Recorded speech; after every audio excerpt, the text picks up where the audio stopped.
bangag? Alam namin na ikaw ang nagpakulong kay Senator Rodante Marcoleta! Hindi kami bangag! Alam namin ikaw nagpakulong kay Mike Defensor! Alam din namin dahil hindi kami bangag na pinuproteksyonan mo ang anak mo na si Sandro! Kaya mo pinapatigil ang mga investigation ni Senator Marcoleta sa Blue Ribbon!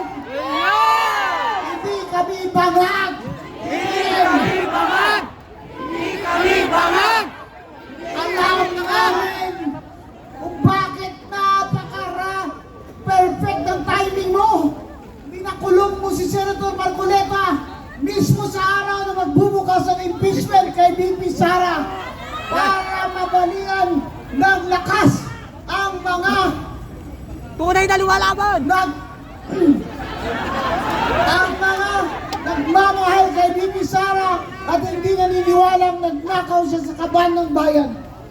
Ikaw, BBM, ikaw tumanggap ka ng milyong-milyong pisong donasyon sa kampanya mo mula sa 2 construction companies. Bakit ikaw hindi pinaplunder? Senator Marcoleta plunder, ngayon ay campaign funds. Kung plunder yun, dapat lahat ng mga congressman dyan na sobra na 50 million yung kanilang diniklara sa Comelec, dapat sila din lahat ay plunder. Sinungaling sila. Kaya nila si Senator Marcoleta. Kasama sa everything po! BBM, hindi kami bangag. Alam namin na si Bunoan, kunyari si state witness mo para mapagtakpan lamang ang mga galamay mo sa tabi mo. Kami bangag, alam namin dito ang punot dulo ng lahat ng kasakiman ng pagnanakaw sa flood control funds ay nanggaling mismo sa kamay mo dahil ikaw pumirma. Ikaw pumirma ng budget na pinakarumbel-tumal na pagnanakaw sa kaban ng bayan. Ikaw, BBM, ang pumirma. At hindi kami bangag para hindi namin malaman Yung anak ng Marcoleta. na alam na ng lahat na ang sinasabi ni Saldico ay totoo na siya ay nag-insertion kayo ng 100 billion dyan sa flood control at ang 25 billion na sinasabi ni Saldico ay hinatid niya mismo sa bahay mo, BBM. Ngayon, sino ang mananagot sa flood control? Nauna pa ninyong pinakulong si Senator Marcoleta kaysa kay Martin Romualdez. Saan naman ang ustisya dyan? Walang ustisya! Saan naman ang katarungan dyan? BBM, hindi kami bangag. Hindi kami bangag! Hindi kami bangag! Hindi kami bangag! Hindi kami bangag para hindi namin alam na ang huling pagtistigo ng mga 18 na Marines kay Senator Marcoleta at kay Senator Pia Cayetano nandun sa testimony nila na naghatid din sila ng pera doon sa Ilocos Norte. Ang pinapanigan mo ay ang malalapit sa iyo. Kaya si Bunoan gagawin nilang state witness. Meron bang state witness na siya mismo ang pinakabataas na opisyal ng DPWH? Tama ba yun? Tama ba? Gusto lang nila. Sabi si Bunoan na si Romualdez ang mastermind para tumigil na tayo lahat. Pwede bang si Romualdez lang ang mastermind? Yung ang mga tinutukoy ni Senator Marcoleta sa kanyang Blue Ribbon investigation kung kaya pinatigil, kaya nila inagaw ang Senate presidency para tumigil si Senator Marcoleta ng kakaimbestiga kung sino ba talaga ang mga hinatiran ng pera ng mga bodyguard ni Saldico. Sinabi nila, naghatid din sila. Sinabi nila, nasa news yan. Naghatid din sila ng pera. Si Saldi Misco mismo ang nagsabi sa kanyang video, naghatid siya ng pera, 25 billion kay BBM. Ang sagot lang ni BBM sa atin, nung sinabihan siya na nagrarally tayo, sabi niya, bigyan rally? Bangag kasi! Bangag ang pumunta. Bangag! Bangag!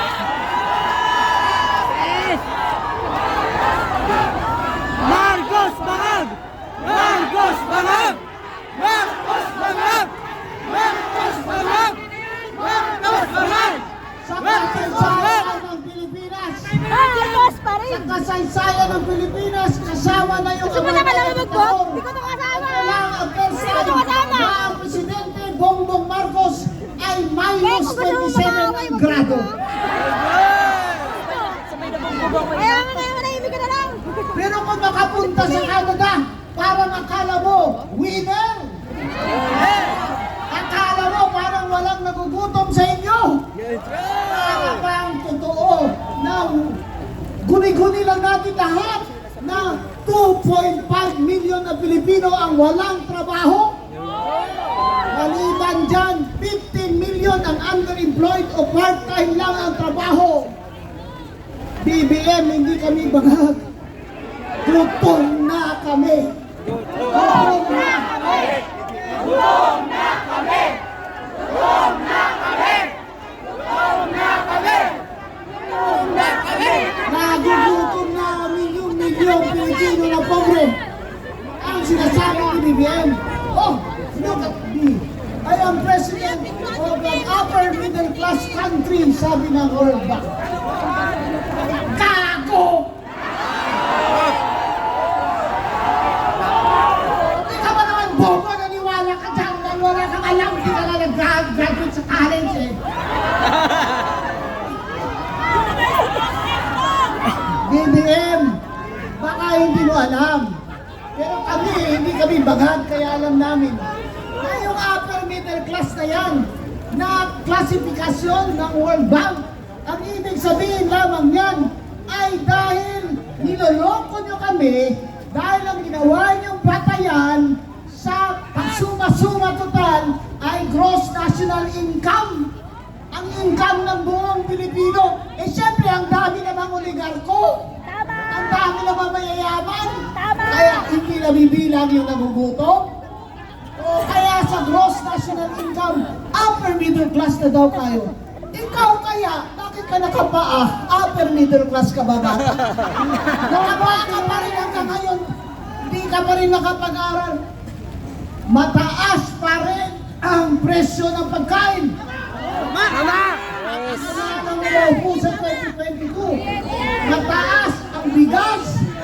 Mataas ang galunggong. Ang gulay hindi mo na kayang bilhin.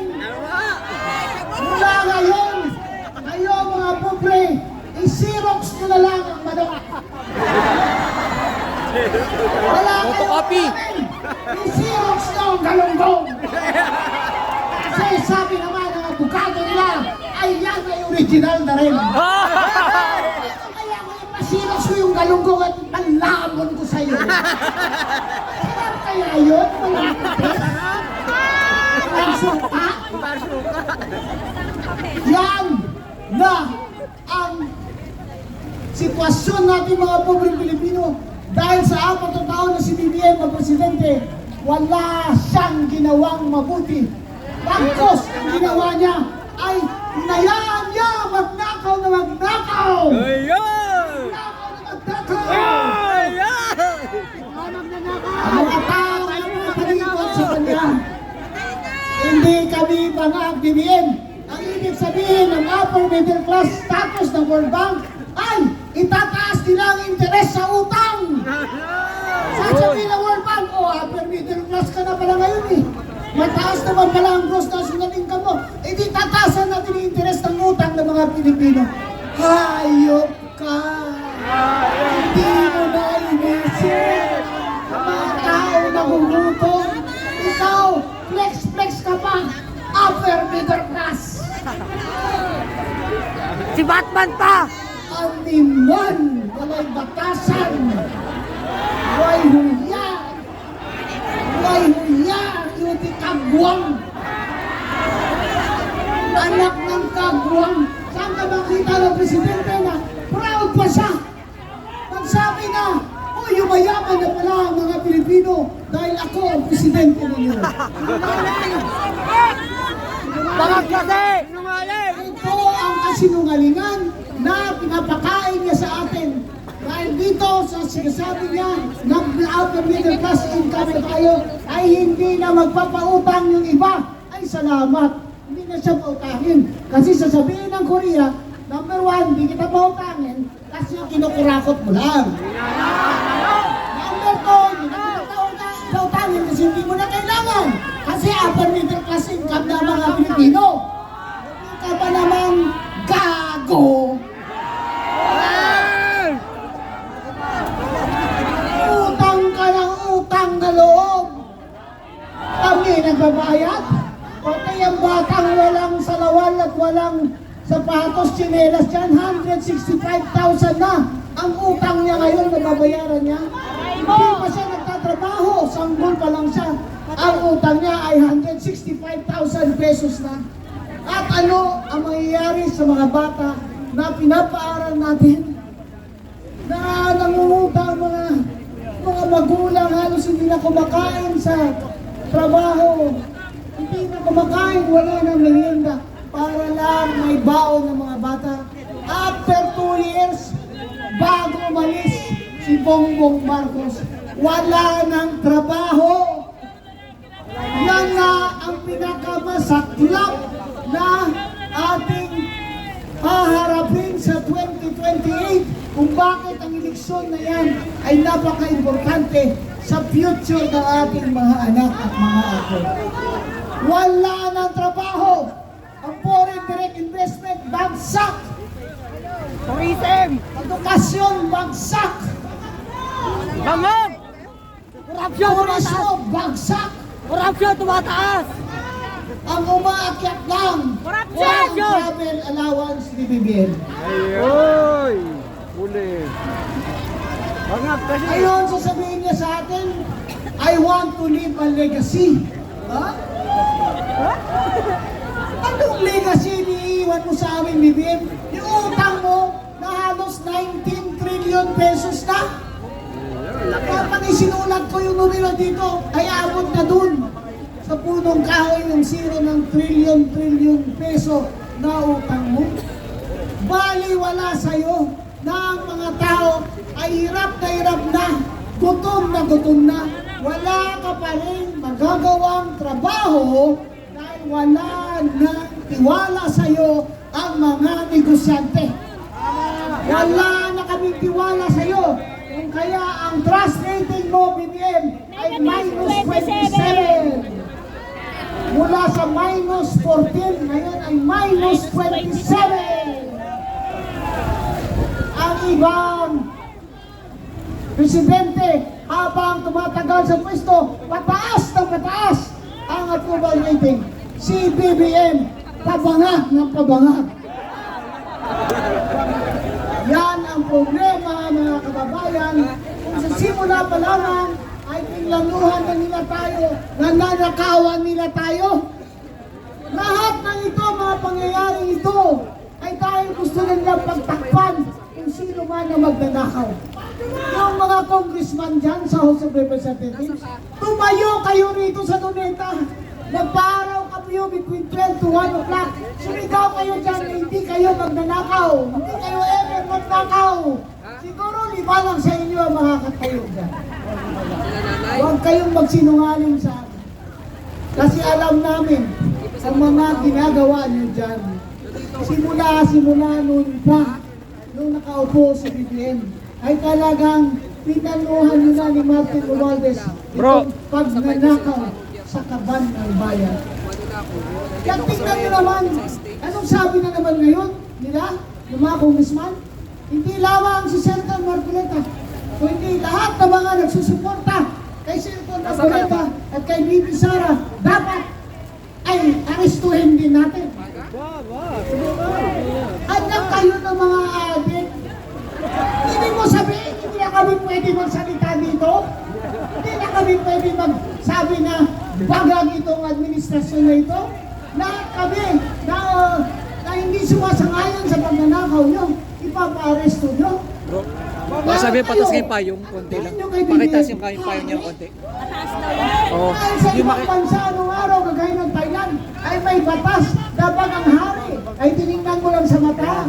O kaya ay pinagsalitaan mo, ikaw ay pupugutan o papatayin. Walang hari sa Pilipinas. Wala. Dahil itong demokrasya natin ay pinanalo ng ating mga ninuno sa dugo, pawis, at sakripisyo nila para ano? Para mga BBM gang ay malaya sa pagnanakaw na hindi na natin sila pwedeng murahin. Bakit nagrereklamo si Auntie Claire?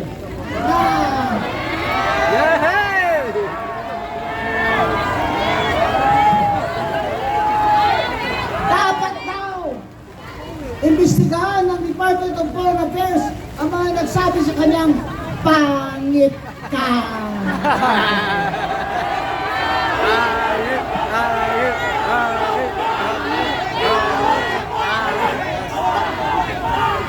Hanggang doon pa sa ibang bansa ng Canada, hanggang doon pa sisikilin niyo ang freedom of speech sa mga Pilipino.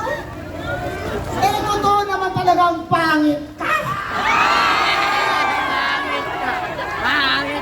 Hirap talaga kausapin ng mga ganitong klaseng tao na dahil sa laki ng sweldo nila ay talagang imbes na ang trabaho niya mag-report sa atin kung ano na nagawa ng boss niya, ang trabaho niya ay pangungutya sa lahat ng nag-oposisyon kay BBM, kagaya kay Senator Pia Cayetano. Hingal ka o hinihingal daw? Bakit daw siya hinihingal? Ikaw, Auntie Claire, ba't ang baho ng hiningal mo?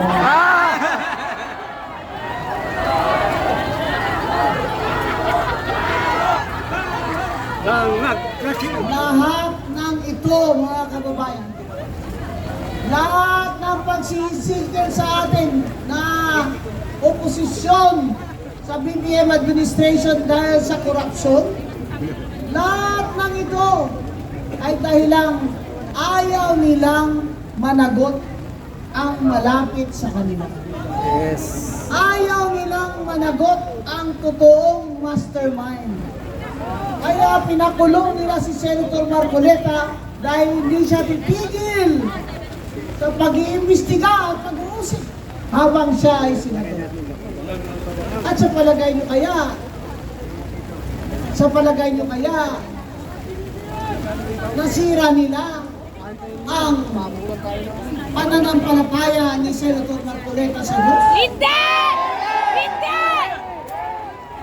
Bagkos lumalakas ang kanyang pananampalataya sa mahal na Panginoon.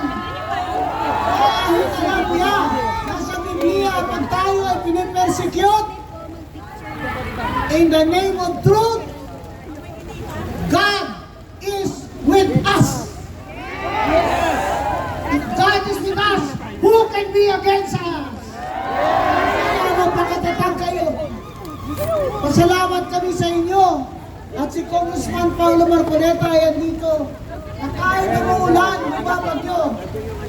Ako, may ubo, galing pa ako sa labas ng Maynila. Sabi ko, kung kaya nilang magpakaulan dyan, dapat mas kaya ko dahil sila, nanggagaling ko sila kung saan-saan. Isa sa inyo, nagpapasalamat sa inyo, ang hiling lamang po namin, ipanalangin niyo si Senator Rodante Marcoleta. Maging matatag ang kanyang faith at pananampalataya sa mahal na Panginoon. Ipanalangin natin na ang mga kampong ni Satanas ay matali na ang kanilang mga kamay at masara ang kanilang mga bibig. Sana huwag kayong magsawa. Kung bawat Biyernes nandito tayo Nagkikita tayo dito. Hindi tayo aatras. Hindi tayo aatras. Hindi tayo aatras. Wala ko yan! Dahil hindi tayo bangag. Si BBM ang bangag. Kailangan malaman ng ibang bansa na nagpuprotesta ang mga Pilipino dito bawat linggo. Dapat malaman nila para habang si BBM ay naglalamierda sa ibang bansa, alam ng mga opisyalis ng ibang bansa na ang Pilipinong pobre ay gutom na gutom na. Gutom na gutom na. Habang ang ating Pinakaharapan ng presidente state. Pag ay pumasok ka dyan sa may naglalamierda puno, yung kasama listehan si natin, Auntie Claire. doon ka lang dumaan sa may CR doon. Gusto man ni Auntie Tapos Claire kumanan kasama ka ni na. si BBM sa langit? Nandito ako sa pinakaharapan Ewan ko ng lang kung state. papayag si Lisa Marcos.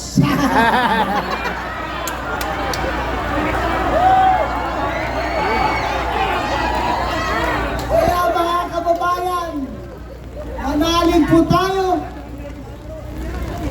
na may Diyos ang kalibutan. And in the Bible it says, vengeance is mine, said the Lord. Vengeance is mine, said the Lord. Lahat ng pag-uusig nila kay Senator Marcoleta ay may katapusan din.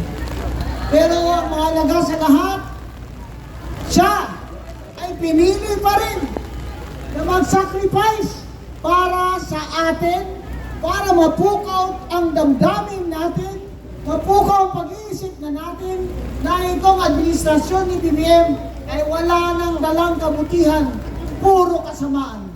Worse pa ngayon dahil ang plano nila, ipakulong nila lahat ng mga nagsusuporta kay Senator Marcoleta at kay VP Sara. Kaya mga kababayan, maraming salamat.